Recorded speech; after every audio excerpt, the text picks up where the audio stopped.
کلام ہو، آج کا کلام ہماری بحالی والا کلام ہو، آج کا کلام ہماری نجات کا کلام ہو، آج کا کلام ہماری تبدیلی کا کلام ہو، آج کا کلام خدا ابلیس کے سارے منصوبوں کو فیل کرنے والا کلام ہو، آج کا کلام بندن چھوئے ٹوٹنے والا کلام ہو، آج کا کلام موضوعات کو ریسیو کرنے والا کلام ہو، آج کا کلام ایمان میں پختگی پانے کا کلام ہو۔ خدا تیری حضوری میں منت کرتے ہیں باپ، تو ہم سے بول اور خدا میں یہ فضل عطا کر، ہم خدا بڑے ڈر و خوف کے ساتھ، بڑی عاجزی کے ساتھ تیرے کلام پر خدا عمل کرنے والے ہوں، تاکہ 100 گنا پھل لانے والے ہوں۔ تیرے یسوع نام سے یہ دعا مانگ کر پا لیتے ہیں، آمین۔ آپ سب کی خدمت میں بہت بہت سلام۔ آپ سب کو یہاں دیکھ کر بہت خوش ہوں، یقیناً آپ بھی ہوں گے خوش ہیں۔ ہاللیلویا، ہاللیلویا، ہاللیلویا، پریز دی لارڈ۔ خدا کا شکر، اس کی تعریف تعظیم کرتے ہیں، کیونکہ وہ قدرت والا خدا اپنے لوگوں کو زندہ سلامت رکھتا ہے اور زندگی کی تمام نعمتوں سے نوازتا ہے، اس کا شکر ادا کرتے ہیں۔ ترقی ہر انسان کا حق ہے اور انسان کو ترقی کرنی چاہیے، کرنی چاہیے جی، کیونکہ ہر انسان کا حق ہے۔ اور جب انسان ترقی کرتا ہے اور ترقی کی منازل طے کرتا جاتا ہے تو ایک وقت آتا ہے کہ وہ جب کوئی اعلیٰ مقام حاصل کر لیتا ہے اور ویل سٹیبل ہو جاتا ہے تو پھر پیچھے مڑ کر دیکھنا پسند نہیں کرتا۔ جب وہ دیکھنا پسند نہیں کرتا پیچھے مڑ کر اپنے سے نیچے والوں کو، اپنے عزیز و اقارب کو، یا اس کے جو ارد گرد لوگ ہیں نظر پھیر لیتا ہے تو پھر اس کے لیے پریشانیاں اس کا مقدر بن جاتی ہیں۔ کلام مقدس میں خدا نے ہمیں ایسے ہی سکھایا۔ ایک بہت اچھا واقعہ ہے جو کلام مقدس میں لکھا ہے، بہت دفعہ پہلے بھی آپ اس کلام کو سن چکے ہوں گے، ہو سکتا ہے آج ہمارے ساتھ خدا کسی اور طریقے سے بات کرنا چاہتا ہو، اور خدا اپنے لوگوں کی ضرورت کے مطابق بات کرتا ہے۔ میرے ساتھ نکالیے لوکا رسول کی معرفت لکھی گئی انجیل مقدس، اس کا 16واں باب، اس کی 19ویں آیت سے۔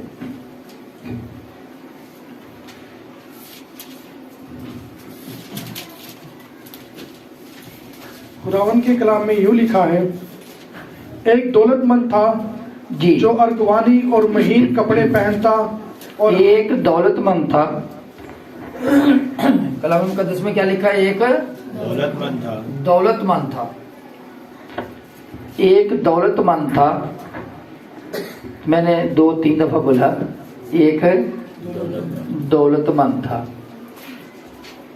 دولت مند مین دولت مند جس کے پاس روپیہ پیسہ ہے لیکن اس کا نام نہیں ہے۔ دولت مند ہوتے ہوئے بھی یہ اس میں معرفہ میں نہیں گیا، اس میں نکرہ ہی سمجھا جاتا ہے۔ ایک دولت مند تھا جی، ایک دولت مند تھا جو ارغوانی اور مہین کپڑے پہنتا اور ہر روز، ایک دولت مند تھا جو ارغوانی اور مہین کپڑے پہنتا، خوش لباس، اچھا لباس، مہنگا لباس پہنتا اور ہر روز خوشی مناتا اور شان و شوکت سے رہتا تھا۔ دولت مند تھا، اچھے کپڑے پہنتا تھا، ارغوانی اور مہین کپڑے پہنتا۔ جب اس کے پاس گنجائش تھی تو یقیناً وہ اس طرح کرتا ہوگا، یعنی مہنگے کپڑے پہنتا تھا۔ یہاں پہ صاف کپڑوں کی بات نہیں ہے کہ صاف اور گندے نہیں، بلکہ ارغوانی اور مہین یعنی مہنگے کپڑے پہنتا اور ہر روز خوشی مناتا اور شان و شوکت سے رہتا تھا۔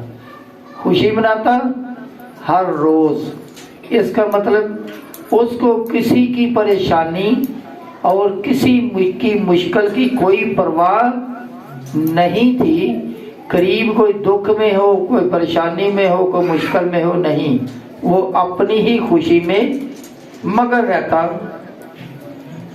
اور شان و شوکت سے رہتا، بڑی ٹھاٹ باٹ کے ساتھ رہتا۔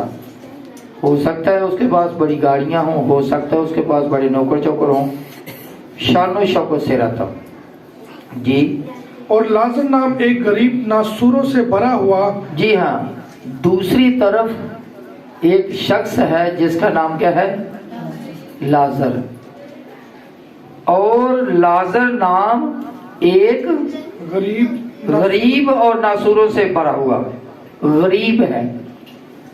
لازر کیسا ہے؟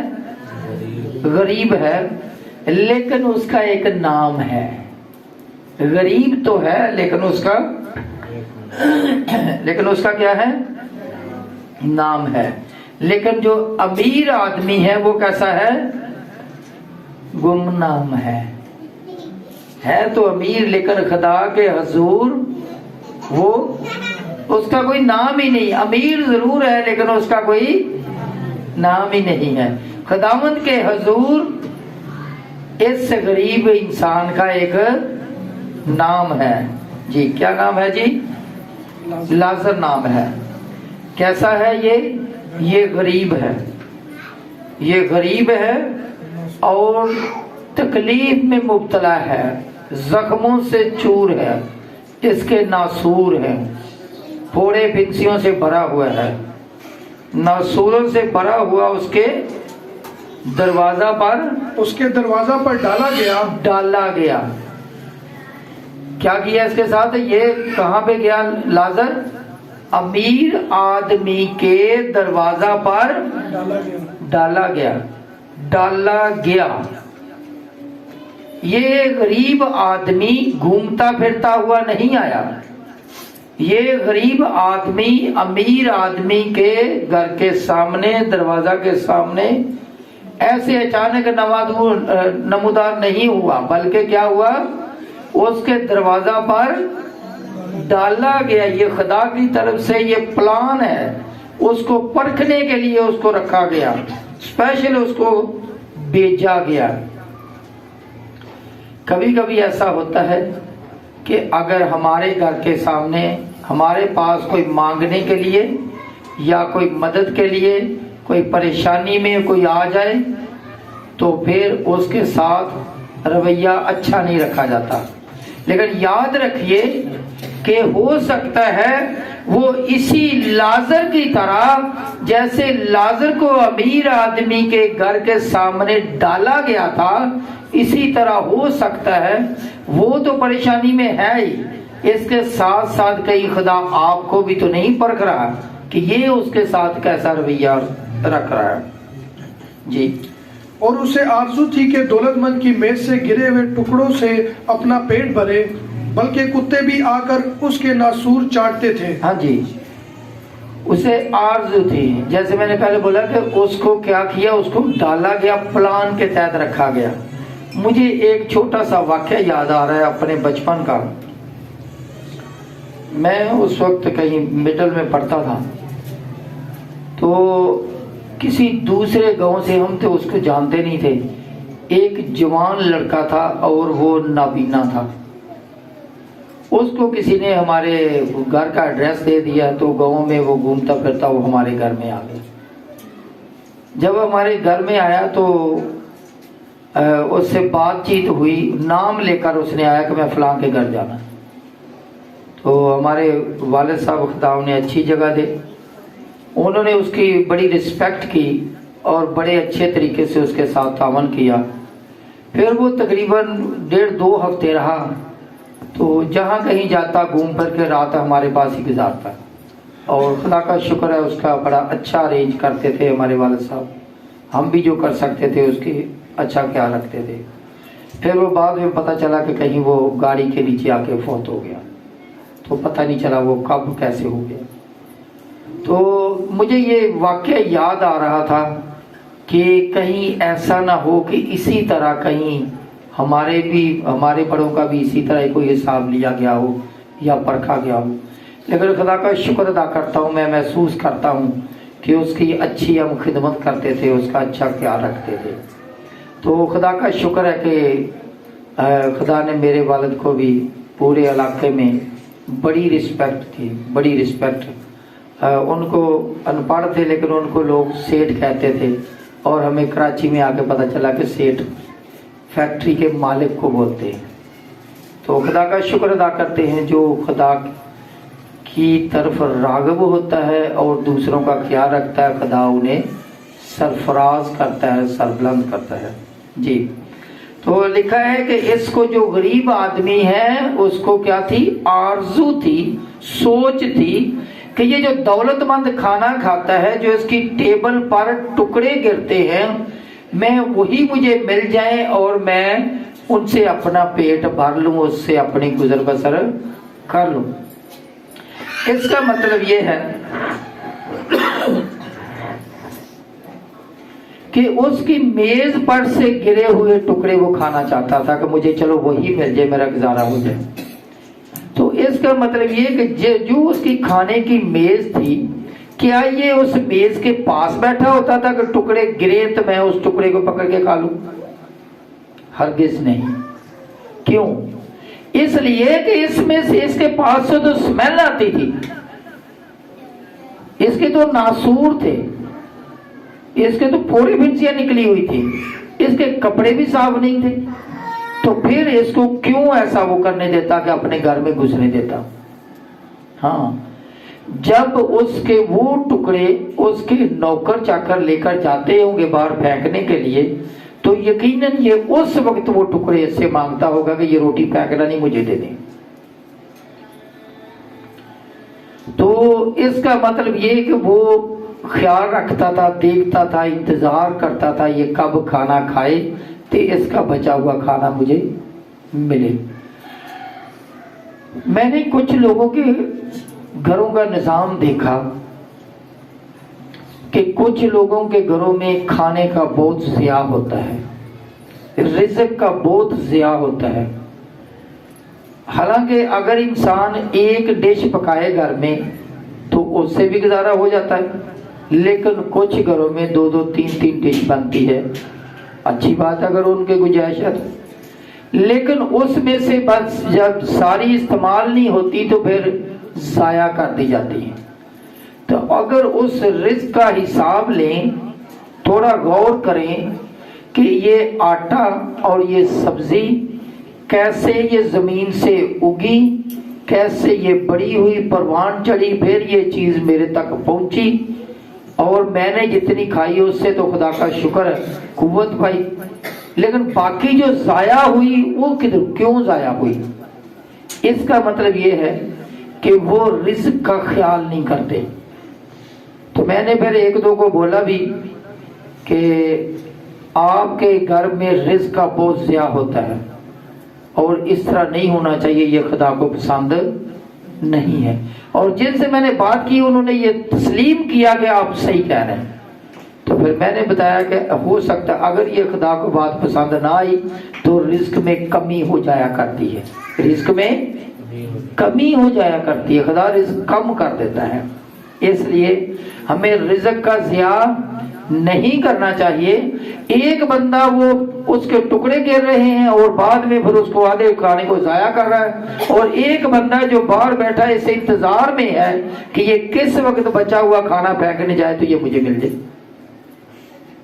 تو اس کا مطلب یہ ہے کہ پھینکنے سے بہتر ہے پہلے ہی سوچ لیا جائے کہ اگر ہمارے عزیز و اقارب یا ہمارے قرب و جوار میں کوئی ایسا ہمارا ریلیٹیو، ایسا ہمارا بہن بھائی کوئی مشکل میں ہے تو اس کی مدد کی جائے، تاکہ وہ اس لیول تک پریشان نہ ہو جائے کہ وہ دوسروں کے آگے اس کو ہاتھ پھیلانا پڑے. سمجھ رہے میری بات؟ اسی طرح جیسے یہ امیر آدمی کے دروازے کے سامنے لازر کو ڈالا گیا تھا، اسی طرح کبھی کبھار ہمارے دروازے کے سامنے بھی غریب غربا ضرورت مند محتاج آ جاتے ہیں تو ان کی مدد کرنی چاہیے. میرے ساتھ کافی سارے واقعات ہوئے، میں زیادہ تو اس کو نہیں شیئر کرنا چاہتا، لیکن ایک میرے ذہن میں آ رہا ہے.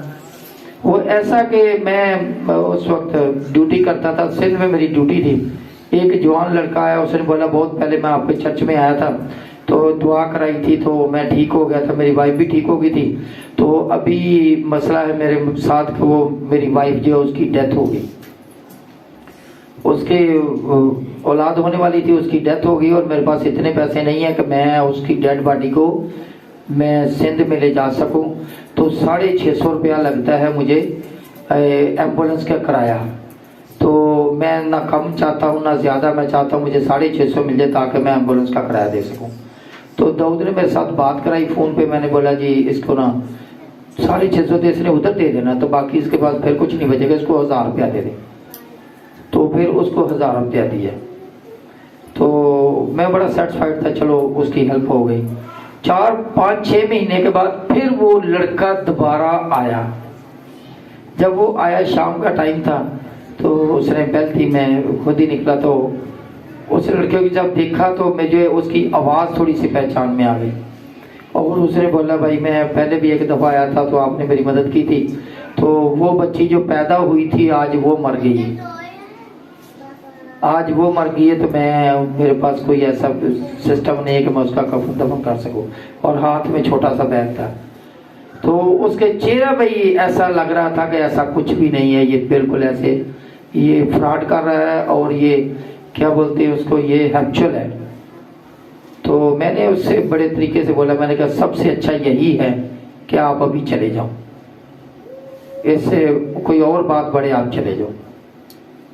میں یہ سمجھتا ہوں کہ ضرورت مند کی ضرورت پوری ہونی چاہیے, لیکن جو ہیپچول ہے اس کی بھی حوصلہ شکنی ہونی چاہیے, تاکہ جو ضرورت مند ہے, جو سمجھتے واقعی حقدار ہے, اس کو اس کا حق ملے. ایسا ہونا چاہیے یا نہیں ہونا چاہیے؟ جی. اور ایسا ہوا کہ وہ غریب مر گیا اور فرشتوں نے اسے لے جا کر ابراہم کی گود میں پہنچا دیا, اور دولت مند بھی موا اور دفن ہوا. اچھا, ایک میں اور چھوٹا سا واقعہ, میں نے بتایا میرے پاس بہت سارے واقعے, ایک چھوٹا سا واقعہ بتانا چاہتا ہوں, اسی لیے خدا نے مجھے یہ کلام دیا کہ میں آپ تک بھی پہنچاؤں, کہ جو لوگ دوسروں کا خیال نہیں کرتے وہ پھر خود بھی پریشانی میں مبتلا ہو جاتے ہیں. میں کل گیا, بازار گیا, مجھے وہاں پہ کسی نے بولا کہ مجھے نا یہ چیز لے دے. وہ کیا تھی, وہ ایک دو میرا خیال مسالے کی کچھ چیز تھی ایک دو, تو وہ مجھے بولا کہ یہ مجھے لے دے. میں نے اصل میں کچھ اور پریشانی میں تھا, میں اپنے اس کام میں مصروف ہو گیا, میں نے اس بات پہ توجہ نہیں دی.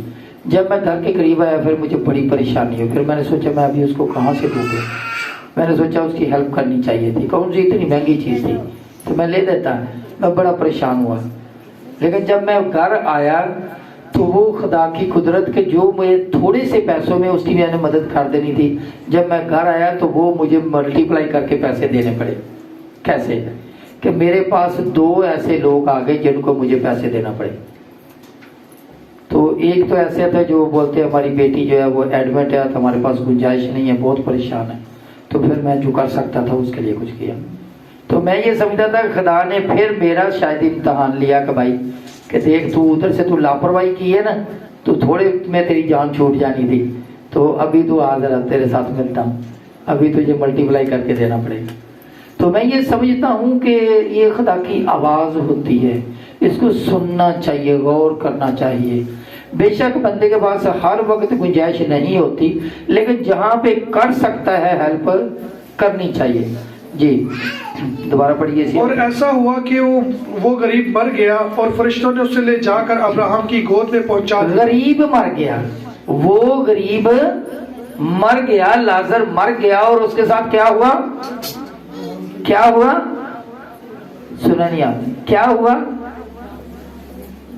بھائی دوبارہ پڑھ دیں. ایسا ہوا کہ وہ غریب مر گیا اور فرشتوں نے اسے لے جا کر ابراہم کی گود میں پہنچا دیا. جی کہاں پہنچایا؟ باپ ابراہم کی گود میں پہنچایا. کس نے پہنچایا؟ فرشتوں نے. غریب مر رہا ہے اور اس کو لے جانے کے لیے, واہ بھی واہ کیا بات ہے. اس کا مطلب یہ عام بندہ نہیں ہے. غریب ہونا کوئی برائی نہیں ہے, لیکن راست باز ہونا, برگزیدہ ہونا اچھائی کی بات ہے. وہ غریب مر گیا، وہ تھا تو غریب، لوگوں کی نظر میں تو غریب تھا، لیکن بندہ خاص تھا۔ کتنا خاص تھا کہ خدا نے اس کے لیے فرشتوں کا انتظام کیا۔ یہاں پہ فرشتہ لکھا یا فرشتے؟ فرشتوں جی، فرشتوں لکھا، فرشتوں نے، اس کا مطلب ایک سے زیادہ فرشتے تھے۔ اگر تو صرف جان نکالنے والا ہی فرشتہ آتا نا تو اس نے تو لے کر جانا، تو اس کی ڈیوٹی ہے۔ اس کا مطلب وہ نہیں تھا، اس کے ساتھ اور کوئی فرشتے تھے جنہوں نے بڑے پروٹوکول کے ساتھ جا کے باپ ابراہیم کی گود میں پہنچا دیا۔ کہاں پہنچایا؟ باپ ابراہیم کی گود۔ اس طرح کا مطلب نہیں ہے کہ جو ماں کی گود ہوتی ہے تو باپ ابراہیم اتنا بڑا کہ جو سارے جو خدا کے پاس جاتے ہیں سارے اس کی گود میں بیٹھ جاتے ہیں، نہیں، سکون کی جگہ، آرام کی جگہ، باپ ابراہیم کی نزدیکی والی جگہ، ٹھیک ہے جی۔ تو وہاں پہنچا دیا، اور پھر چند دن کے بعد کیا ہوا کہ وہ امیر بھی مر گیا جی، اور دولت مند بھی موا اور دفن ہوا۔ اس نے دولت مند بھی ہوا اور دفن ہوا۔ غریب آدمی کے دفن ہونے کی بات ہوئی نہیں۔ غریب آدمی کیسے دفن ہوتا ہے؟ غریب آدمی بس ادھر ادھر کہیں آ کے بہن بھائی آ کے کام پورا کر دیتا ہے، کوئی کھانے کا ارینج کر دیتا ہے، کوئی کفن دفن کا کر دیتا ہے، ہو سکتا ہے کسی کا وہ بھی نہ ہو، وہ بھی کوئی ویلفیئر والے آ کے کر دیتے ہوں۔ غریب کا کچھ بھی نہیں ہوتا، لیکن امیر جب مرتا بھی ہے تو بڑے پروٹوکول کے ساتھ اس کو دفنایا جاتا ہے۔ تو یہاں پہ لکھا ہے کہ امیر مر گیا تو اس کو دفن ہوا، اس کو دفن بھی کیا گیا۔ مطلب اس کا دفن، اس کا تدفین بھی ایسی پروٹوکول کے ساتھ تھی۔ ہم بھی ایسے کبھی دیکھتے ہیں کہ جو غریب ہوتا ہے اس کی تدفین اور جو امیر ہوتا ہے اس کی تدفین میں کتنا فرق ہوتا ہے، لیکن جانا سب نے ہے۔ کیوں؟ جو امیر لوگ ہوتے ہیں وہ وہاں پہ بھی اینڈ پہ بھی یہی چاہتے ہیں کہ بہت سارا پروٹوکول دیا جائے۔ اور پھر خاص بات میں بتانا چاہتا ہوں، آج غور سے سن لیجئے۔ میں نے اپنی آنکھوں سے دیکھا اور اس کی حوصلہ شکنی بھی کی کہ جب جنازہ جا رہا ہوتا ہے تو اس وقت ایسا ہوتا ہے کہ بائک پہ کچھ لوگ، ان کی کوشش ہوتی ہے کہ راستہ لینے کے لیے اگر سگنل بند ہے تو پھر بھی کراس کیا جائے، اور کھلے سگنل کو بند کرا دیتے، سائڈوں پہ کھڑے ہو جاتے، جو کہ میں یہ سمجھتا ہوں مناسب نہیں ہے۔ اور کیا ہوتا ہے، گاڑی بھی آگے، ایمبولنس بھی وہ ہوتی ہے جس کے آگے کراس لگا ہوتا ہے، تو یہ کتنا غلط امیج جاتا ہے لوگوں کے سامنے کہ جو چلتا ہوا سگنل رکوا کے اپنی مرضی سے پروٹوکول کے ساتھ جانا چاہتے۔ میں یہ سمجھتا ہوں اگر ہم میں سے کوئی ایسا ہوتے ہوئے دیکھے تو اس کی حوصلہ شکنی کرے اور سمجھائے کہ ایسا نہ کرے، کیونکہ اس سے یسوع کے نام کی بدنامی ہوتی ہے۔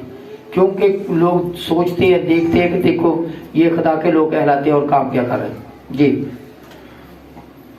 اور دولت مند بھی موا اور دفن ہوا۔ اس نے عالم ارواح کے درمیان عذاب میں مبتلا ہو کر اپنی آنکھیں اٹھائیں اور ابراہیم کو دور سے دیکھا اور اس کی گود میں لازر کو، اور اس نے پکار کر کہا، اے باپ ابراہیم مجھ پر رحم کر۔ جی، امیر آدمی جب موا، دفن ہوا اور وہ کہاں گیا؟ عالم ارواح میں گیا۔ اور جب لازر خدا کے پاس گیا، جب اس نے جان دی تو فرشتوں نے کہاں پہنچایا؟ باپ ابراہیم کی گود میں۔ اس کا مطلب یہ ہے کہ مرنے کے بعد دو جگہ ملتی ہے، دو جگہ ہے۔ کون کون سی؟ ایک ہے عالم ارواح، مشکل کی، مصیبت کی، عذاب کی جگہ، اور دوسری کون سی جگہ ہے؟ سکون کی، اطمینان کی جگہ۔ تو پھر جب یہ اس کو دیکھتا ہے تو پکار کر کہتا ہے، باپ ابراہیم سے ریکویسٹ کرتا ہے، کیونکہ یہ خود نہیں لازر سے بات کرنا چاہتا۔ کیوں نہیں کرنا چاہتا؟ اس لیے کہ اس کو پتا ہے کہ یہ تو وہی بندہ ہے جس کی میں نے کبھی پرواہ بھی نہیں کی تھی، تو جب میں نے اس کی پرواہ نہیں کی، آج یہ میری کیسے سنے گا؟ تو اس نے پھر سفارش کروائی ہے۔ کہاں، کس سے سفارش کروائی ہے؟ کیسے کروائی؟ باپ ابراہیم سے، کہ آپ اس کو بولو کہ اپنی انگلی کا، پہلے یہ دیکھو اس سے سمیل آتی تھی، اسے دیکھنا بھی پسند نہیں کرتا ہوگا۔